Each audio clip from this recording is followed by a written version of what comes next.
Iraq War veteran, wounded by mortar rounds, was forced to retire from the Army because of her injuries. Bridget Walker lost half of her income when that happened, and after 22 years in the Army, she could no longer afford the payments on her Atlanta home.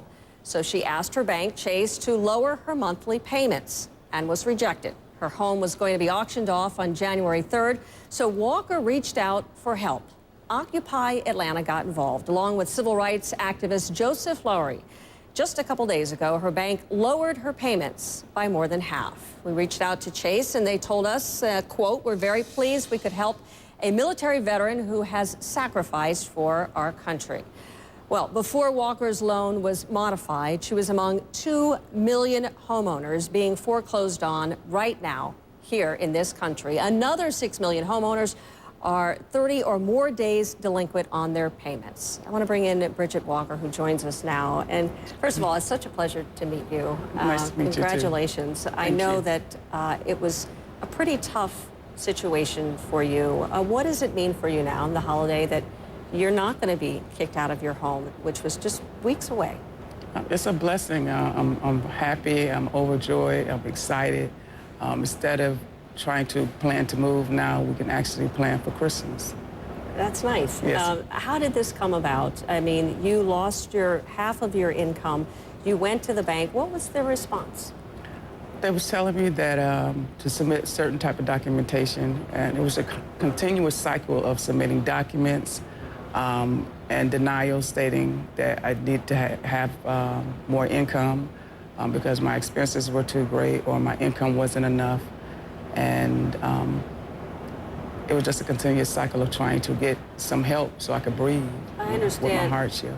I understand in trying to breathe, you had to sell a lot of stuff, you had to give up a lot of stuff. What did you do to try to make those payments? I had 3 vehicles. I scaled down to 1. I was very tight on every dollar that I spent. I had a little savings before I was medically retired, so that kind of carried me a little bit. But from making good money in the military and then going down to below half, my income was at half, but my expenses and bills were still at the level of making good money from being on active duty. At what point did you feel desperate enough to seek out help outside of what you were doing? Well, actually, I was watching TV and I saw the story of the 103-year-old lady, and I pulled the article up online, found Senator Fort's contact information, sent him an email detailing my hardship, what I was going through, and within 2 hours of that, he called me. Wow. And so they got involved. Do you know if there was anything that they did that changed the bank's mind here that you were not able to do? Do you know how it actually came about that they were able to get this renegotiated for you?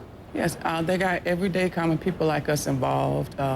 They got the story out because a lot of people are going through the same thing that I'm going through, but you wouldn't know. So in that and doing what they do as Occupy Atlanta, everything came together and it was a win for everybody. What kind of advice would you give people who might be watching? You say you watched the story about the 103-year-old lady. Yes, ma'am. People are watching now. They're watching you, and they're watching what happened with you. What do people need to know to do if they're in a desperate situation? They're going to lose their home. Hey, don't be afraid to let someone know your struggles. Before anyone can help you, you have to voice your struggles and let them know what's going on. A lot of us have that fear of people having these bad thoughts about us, or we shouldn't get this because we can't afford it, or so on and so forth. But that's not the case. As a human being, we face daily hardships, and some of those hardships can cause us to lose our homes. This is something that we don't want to lose, and it's affecting a lot of families across America. So just let somebody know what you're going through, and it'll spread like wildfire. People be willing to help you out. We appreciate you letting us know what's going on in your life. And again, I'm so glad that it all worked out for you, too, as well. Thank you. And I want to thank everybody. And I just appreciate all the support. And this is not only a win for me, but this is a win for everybody who's in my situation. All right, Bridget, thank you. Bridget Walker. Thank you for having me. We did some research, found out what you can do if you're not able to get your loan modified and are about to lose your home. We want to go to this website here. It is the Institute for Foreclosure and Legal Assistance. That is www.foreclosurelegalassistance.org. Well, he's been following the action on Wall Street.